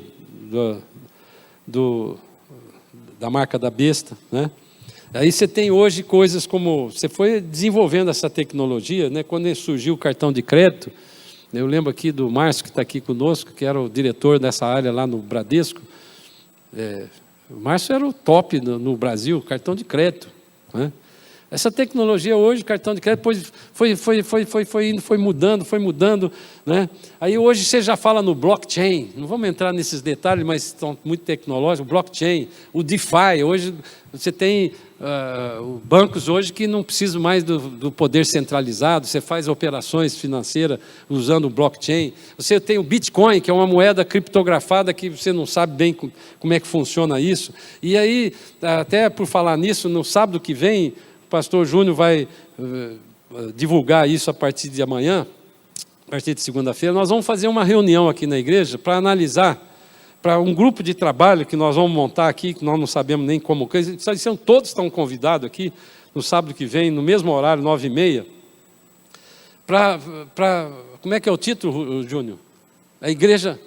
A Sociedade 5.0. O que é isso, Sociedade 5.0? Tem Metacoin, tem Metacoin, não, metaverso. O metaverso, né? O metaverso é um negócio doido completamente. Tem gente comprando terreno lá na 5ª Avenida em Nova York, virtual, e pagando e vendendo e comprando. Tem tanto dinheiro aí no mundo que o sujeito está fazendo loucura desse tipo. Se você entrar na internet hoje e for falar sobre metaverso, você fica assustado de ver aquilo. Né? Vai ter o meu avatar. A palavra avatar já é demônio. O avatar na língua hindu é uma entidade, ou seja, um demônio que encarna o que quiser. Aquele filme Avatar é um humanoide, que ele tem uma orelha diferente e tal, é a sua projeção. Então eu posso chegar e fazer uma reunião lá em Nova York, no escritório de advogado, com o meu avatar. Eu estou aqui, mas ele está lá me representando. Eu falo com ele de qualquer jeito, né? Ou então, como alguém outro dia me perguntou, mas espera aí, se o meu avatar quiser dormir com o avatar da Anitta, é pecado? Irmãos, onde nós vamos chegar? Então nós precisamos começar como igreja. Nós precisamos chegar como igreja e começar a entender o que é uma sociedade 5.0. Porque agora em julho, vai entrar o 5.G no Brasil. 100 mil, para cada 100 mil pessoas vão ter, nas grandes cidades, vão ter 5G. E o que o 5G tem com essa internet? Sabe o que vai acontecer daqui a 2, 3 anos, no máximo? Isso aqui vai desaparecer. Vai ter um óculos, igual a esse aqui, que eu estou te vendo.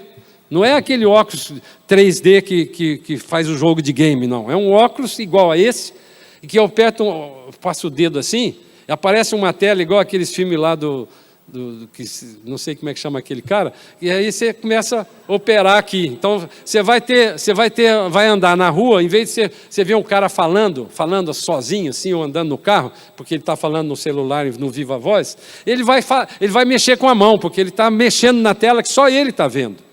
Esse óculos aqui vai substituir o smartphone. Meu irmão, em 2007 apareceu esse aparelhinho aqui. Porque antes disso era aquele tijolão que vocês tinham, depois apareceu um menorzinho que você abria e fechava assim, mas era telefone. Hoje isso aqui não é mais telefone, isso aqui é um trem chamado smartphone. E ele vai desaparecer, porque não vai precisar mais disso, você vai ter um óculos aqui que você interage com quem quiser. E o tal do Elon Musk está fazendo o Neuralink, não, como é que chama? O Neuralink, que é botar um chip na sua cabeça, que aí você não precisa de nada, nem de óculos. Você fala, vou falar com... abre o Google aí para mim. Na minha mente aqui, está ligado no meu neurônio. Tudo isso é tecnologia que vai ser implantada muito rapidamente para a volta do anticristo, para o aparecimento do anticristo. Então, nós como igreja precisamos entender que esse universo de metaverso, blockchain, essas coisas todas, são tudo baseado em mentira, porque o avatar é um demônio seu, que foi determinado lá para fora, e ele vai lá agir na mentira. Nós precisamos entender esse processo. Como é que o jovem, como é que o seu filho, o meu neto, está vendo esse negócio? Então, isso faz parte dessa preparação. A perda de liberdade individual já é uma coisa real. Eu posso sair sem máscara? Qualquer guarda de rua ou qualquer guarda de um shopping center me chama atenção. Quantas vezes eu esqueço de andar com a minha máscara? Quantas vezes? Eu saio do carro, eu deixo no carro. Isso daqui para mim é um ornamento hoje, passou a ser um ornamento. Eu nem troco mais. Eu não acredito nisso, então não troco mais. Está fechado, né? Então tira esse eu não acredito nisso, senão eles vão me prender. Perda da liberdade já está existindo, irmãos. Essa unidade mundial, no mundo todo está assim, não é que aqui no Brasil, não. É lá fora, em qualquer lugar. E seja de direita ou de esquerda. Não é possível você falar que você não quer tomar vacina ou que você não vai usar isso, porque você não tem essa liberdade. É para o bem maior. Então, o anticristo, quando vier, ele não vai discutir religião, não vai discutir ideologia, ele vai fazer uma coisa para o bem maior. A religião, então, como eu falei, da apostasia, e finalmente, o arrebatamento de Deus, ele vai ser precedido por um arrebatamento da igreja, que Deus vai nos disponibilizar, vai ser precedido de um derramar do Espírito. Sabe por quê? Porque o amor de Deus é tão grande, a gente não consegue compreender o amor de Deus, irmãos. O amor de Deus é tão grande, não sei por que eu deixei esse trem aqui agora, que nós não compreendemos que Ele quer tirar, Ele está atrasando a vinda dele, porque o tempo dele, o tempo que Ele tinha determinado já venceu. Dia 14 de maio de 1970, agora, quando foi que fez 70 anos? Eu sou da mesma idade de Israel, eu sou de 48. Então, eu já estou 3 anos já de folga aqui. A partir de 70 anos de Israel, que já venceu 70 anos, já podia ter havido um arrebatamento. Jesus está às portas. E a pandemia me alegrou demais por isso, porque Ele está mostrando, e é esse espírito de esperança e consolo que eu quero que você e eu tenhamos como igreja. Jesus está voltando tão rápido que Ele pode vir amanhã, pode vir agora.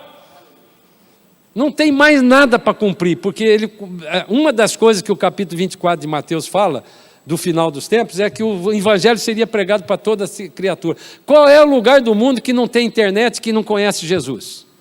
Qualquer lugar do mundo pode ter acesso à palavra Jesus hoje. Qualquer lugar do mundo. Então, veja o que eu e você temos de esperança e de urgência e de responsabilidade de falar desse Jesus para as pessoas que ainda estão ou na Laodiceia, ou estão na apóstata, na igreja que vai ser apóstata depois. Essa é a urgência para o crente. O crente tem que... Irmãos, os caras que... Numa igreja como nossa, que tem mais de 1000 membros, vir 200 pessoas assistir uma palestra dessa, mostra o retrato como está o pensamento da igreja. Isso aqui era para estar lotado de gente em pé lá, como eu tive uma visão um dia, em pé na parede. Porque esse é o assunto principal que eu e você temos que ter, urgência de falar de Jesus para as pessoas que vão para o inferno. Porque quem ficar aqui na tribulação, só tem um jeito para ele ser salvo, é morrendo, não tendo o dinheiro. Ele vai ser um cara milionário, que é da igreja de Laodiceia, ele perde tudo instantaneamente a partir do momento que ele não puser a marca da besta. O dinheiro dele desaparece, ele não pode fazer nada com o dinheiro dele. Absolutamente nada. Então, essa é a urgência que eu tenho hoje, como pastor, como crente, e você como crente. Graças a Deus que vocês estão aqui, porque vocês vão ser aqueles que vão subir comigo neste barco, em nome de Jesus. Amém, irmãos? Mas tem algumas ferramentas que Deus usa para o crente que eu não tenho visto o crente usar muito. Eu me lembro que logo no início da minha conversão e da conversão do meu irmão Lamartine, ele ainda não tinha ido para o seminário. Ele participava de um grupo que fazia evangelismo na Praça da República. E um dia ele passando na Praça da República durante o dia, tinha um grupo de pessoas, uma roda assim de gente, bastante gente, tinha uma pessoa no meio com os olhos vendados, adivinhando o número da carteira de identidade do bolso de cada um. Ele falava o nome e falava o número. E meu irmão achou aquilo estranho, né? Aí ele falou, bom, será que está combinado isso, né? Então, e ficou ali um tempo ouvindo. E o sujeito falava, fulano de tal, número tal, carteira. Aí tirava a carteira, mostrava, todo mundo, uau. E aquilo foi passando, aí ele falou, isso aí é demônio. E sabe o que ele fez? Começou a orar em língua estranha. Ele não sabia o que fazer, ele já estava no início da conversão, começou a orar em língua estranha. Ele já falava em língua estranha. Aí, de repente, o cara tirou a venda do óleo e falou assim, deu ruim, não sei se foi essa a expressão, deu ruim de hoje, né? Tem alguma coisa me perturbando aqui, eu não estou conseguindo mais adivinhar. Aí o Lamartine assustou, falou, será que fui eu? E ficou quieto. Aí o cara pôs de novo e continuou. Aí ele começou, aí ficou entusiasmado, né? E tal, orou em língua, pesado assim. Aí o cara espalhou a roda. Então, eu quero dizer para você o seguinte, quando eu estava orando aqui agora, e falei no mistério, Deus tem mistérios para nós, para esse final dos tempos, que são coerentes com a palavra, mas são mistérios para que Ele fala comigo, com você. E essa semana eu fiz isso, quando eu percebi na quinta-feira, discerni no Espírito que tinha uma interferência satânica para que a gente não fizesse esse estudo, eu fui orar. E uma hora da minha oração, que eu estava orando em português, assim, alto, o Espírito falou comigo, agora, isso que você vai pedir, você ora em línguas. E não conte nem para sua mulher. E eu fiz isso. Então, irmãos, são mistérios que Deus fala comigo, com você, que eu não sei. E o mistério é mistério para nós, não para Ele, porque para Ele é onisciente, Ele sabe tudo. Então, quando Ele comunica, como você vê lá no 1 Coríntios capítulo 14, se não me engano, Paulo fala que Ele fala em mistérios. O mistério é um segredo que só você não sabe. Então, quando você ora em língua e Ele revela um segredo para o seu espírito, ele é armazenado e fica assim disponível na sua mente para quando você orar, uma hora você fala e profere uma palavra, fala uma palavra que está condizente com o mistério que já foi revelado, que está armazenado na sua mente espiritual. Amém? Então vamos terminar. Eu quero terminar orando com vocês.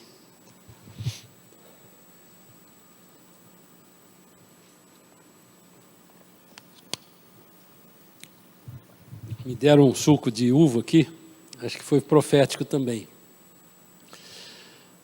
Irmãos, nós falamos hoje de coisas, e espero que vocês saiam daqui hoje, e aqueles que estão nos vendo ainda, saiam com esperança de que você, e com a certeza de que você vai ser arrebatado. Portanto, você é filho de Deus. Você é herdeiro e co-herdeiro com Jesus Cristo. Você nasceu de novo no dia tal, na hora tal. E se você ainda não tem essa certeza de que você é salvo, você pode fazer isso. Eu não quero expor ninguém, não quero constranger ninguém, não quero pedir para ninguém levantar a mão. Mas faça a oração comigo, em que você diga assim, Senhor, eu não tenho certeza da minha salvação. Eu gostaria de que o Senhor passasse a ser o controlador da minha vida realmente, que o Senhor passasse a mudar a minha vida, que a sua palavra diz que o Senhor veio com a sua graça para me libertar do pecado. Irmãos, tem muita gente escravizada, E a escravidão, quando você se sente escravizado em qualquer tipo de coisa, você pode estar sendo escravizado por um vício, por um pensamento. Você quer ver um tipo de escravidão que tem na igreja, no meio de crente? A pornografia é uma disposição que tem, aquele lixo que vem da internet, a pornografia é uma coisa disponível hoje para qualquer pessoa, qualquer criança hoje pode ver uma relação sexual real. Qualquer criança hoje acessa isso. Uma criança que sabe mexer na internet, que sabe mexer nisso aqui, com 5 anos, 6 anos, ela já sabe fazer isso. São coisas demoníacas que têm acontecido no meio da igreja que você vai perdendo a noção daquilo que está acontecendo. São demônios que vão entrando sutilmente. Não sei por que eu resolvi falar sobre pornografia, não estava nem no meu texto aqui, mas o Espírito está mostrando isso. Eu tenho certeza que dentro da igreja está cheio de gente que vê todo dia pornografia. E sabe o que isso acontece? Você vai passando da igreja de Filadélfia, vai pulando para a Laodiceia. Por quê? Porque você vai ficando escravizado. Só que não caia nessa mentira, porque ainda estamos no momento da graça. E no momento da graça, Jesus veio para libertar. Então você pode fazer isso agora. Senhor, eu estou nesse vício. Confessa isso com a sua boca e crê no seu coração que Ele pode te libertar. Ele tira você instantaneamente dessa prisão. Pode ser um outro vício.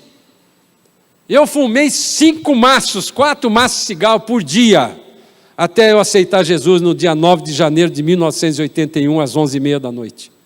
4 maços de cigarro são 80 cigarros, irmãos. Eu passei 2 anos tentando largar de fumar. E no dia seguinte, quando eu fui fazer a barba, e eu tinha o costume de já acender o primeiro cigarro, botava no cinzeiro do lado para fazer a barba, eu tive ânsia de vômito. Falei, Senhor, o que é isso? Nem quando eu ficava com ressaca, eu tinha ânsia de vômito no cigarro.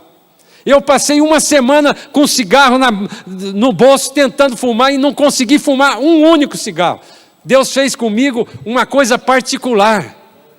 Não é todo mundo que consegue se libertar da nicotina, que é uma coisa diabólica. E por que tem crente que fuma? Para destruir o seu corpo. Eu até hoje tenho um problema no pulmão. Se tirar uma chapa hoje do meu pulmão, vai pensar que eu tenho câncer. De tanto pipocadinho tem lá. Não recupera mais. Eu estava matando o templo do corpo, do meu templo. Meu corpo é o templo do Espírito Santo. Então, você pode se libertar. Você pode se libertar de uma raiva que você tem de uma pessoa lá que te fez mal. Você pode se libertar disso. Eu hoje contei uma história engraçada para vocês. A palavra de Deus, o amor de Deus é tão poderoso que quando você declara para um inimigo que eu te amo, mesmo que você não tenha sentimento, irmãos. Eu te perdoo, mesmo que você não tenha esse sentimento. Você está livre. Então, eu quero orar hoje para a igreja que é Filadélfia, a Igreja Batista Manaim, em Alphaville, que vai subir no arrebatamento. É com esta igreja que eu quero orar. Mas se você ainda não se considera nela, é a hora de fazer agora, irmãos. Porque Deus está mandando o seu Filho, Jesus está voltando. Jesus Ele está preparando cada um de nós para levar a gente a ter uma alegria sobrenatural. Uma coisa que nós não podemos compreender o que é isso. Amém? Senhor amado, eu estou aqui, eu estou me colocando aqui, estou com todas as pessoas que estão aqui presencialmente e com todos aqueles que estão nos vendo pelo YouTube. Quero colocar a nossa vida no seu altar, Pai, e clamar que o Senhor venha. O Senhor ainda está no tempo da graça, o seu Espírito ainda habita em nós. E nós estamos falando com poder. Eu estou orando aqui na autoridade do nome poderoso de Jesus Cristo que está habitando em mim. Eu estou amarrando aqui agora todo espírito maligno, todo espírito mentiroso, todo espírito que está trazendo dardos inflamados na mente daquelas pessoas que estão nos ouvindo e vendo. E eu repreendo esse Satanás agora. Todos esses espíritos saiam agora. Senhor, o Senhor é um Deus que veio para destruir e desfazer as obras de Satanás. E é isso que eu estou colocando aqui agora, na autoridade do nome de Jesus Cristo.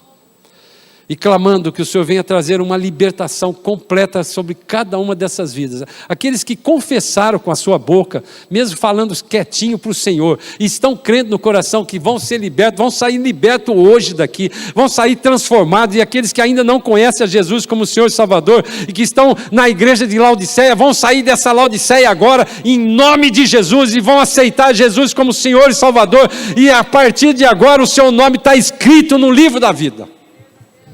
Porque a mesma palavra que condenou a igreja de Laodiceia disse assim: eis que estou à porta e bato, se alguém ouvir a minha voz, eu entrarei e cearei com ele. O cear com o Senhor é a intimidade que Deus quer que eu e você tenhamos com Ele. E é isso que eu declaro para cada uma dessas pessoas que confessaram isso com a sua boca e creram com o coração, para a honra e para a glória do nome de Jesus. Deus abençoe, vão na paz do Senhor. Muito obrigado por esse tempo tão precioso que vocês ficaram comigo.